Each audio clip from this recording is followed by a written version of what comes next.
আসসালামু আলাইকুম। কি হচ্ছে, কি ফুটবলে হচ্ছেটা কি, ফুটবল মহলে কি ঘটাচ্ছে এই বাংলাদেশের জাতীয় ফুটবল দলের কোচ, হ্যাঁ ওই কাবরেরা, হ্যাঁ আনিসুল ইসলাম জিকো, হ্যাঁ বাংলাদেশের 1 নম্বর গোলকিপার, বাংলাদেশের বেস্ট গোলকিপার, তিনি খেলতে পারছে না বা তিনি তাকে খেলাচ্ছে না এই জিকো নামের ইয়েকে গোলকিপারকে। বাংলাদেশের ওই প্রধান কোচ ওই কাবরেরার নামের একজন মাথা মোটা একবারে বলদ টাইপের একজন কোচ, যার কোনো মাথায় বুদ্ধি নেই, ওই চুলের মতন চুল যেমন নেই, বুদ্ধ তেমন নেই, তাকে খেলাচ্ছে না। কি সেজন্য খেলাচ্ছে না? একটাই কারণ, হ্যাঁ। আর তিনি যে বাংলাদেশের জনমনে রয়েছেন, জনসাধারণের মনে রয়েছেন, জনগণ এত বিশ্বাস করে, ভরসা করে, কিংবা সাপোর্ট দেয়, বা মাঠে গেলে তাকে জিকো জিকো জিকো বলে চিল্লায়, হ্যাঁ তিনি ভালো খেলে এবং তাকে জিকো বলে চিল্লায়। ওই 20 থেকে 30 হাজার মানুষ দর্শক যে মাঠে গিয়ে তাকে সাপোর্ট করে বা তার প্রতি চিল্লায়, তার জন্য তার অস্বস্তি, কিংবা ওই কোচের একটি ইগোতে লেগেছে। কিসের জন্য ইগোতে লাগবে? আপনার অবশ্যই দরকার হচ্ছে, আপনি দেখবেন হচ্ছে বাংলাদেশের উন্নতি, আপনি কিসের জন্য ইগো? হ্যাঁ জিকোর নামে চিল্লাক যাই করুক, করুক, জনগণ করুক, জনগণ, এটা জনগণের ইচ্ছা, এটা আপনার ইচ্ছা না, টোটালি আপনার ইচ্ছা না।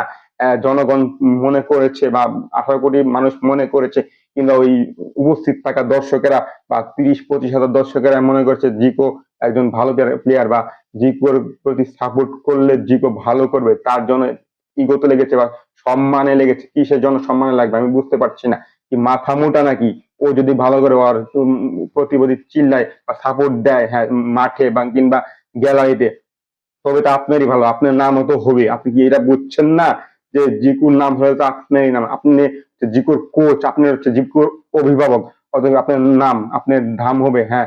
কিন্তু এই বাংলাদেশের ফুটবল কোচ বা প্রধান কোচ কাবরেরা, তিনি চাচ্ছে না জিকো এই খেলুক বা আগামী ম্যাচে খেলুক, কিংবা ইতিমধ্যে আমরা দেখেছি তাকে প্রত্যেকটা ম্যাচে বসিয়ে রাখা হচ্ছে, তাকে খেলতে দেওয়া হচ্ছে না। বিশেষ করে বসিয়ে রাখলে তো একটা কথা ছিল, সাইড বেঞ্চে বসিয়ে রাখলে ওর কথা ছিল, তাকে বাহিরে, দলের বাহিরে রেখে দিচ্ছে, 15-র বাহিরে রেখে দিচ্ছে। কিংবা এখন জিকু কোন অবস্থায় আছে আপনারা জানেন? হ্যাঁ জিকু এখন অসুস্থ, একটি হাসপাতালে আছে, অসুস্থ অবস্থায় আছে, তিনি খেলতে পারছেন না। হ্যাঁ তিনি অসুস্থ অবস্থায় আছেন, খুব ভালো নেই।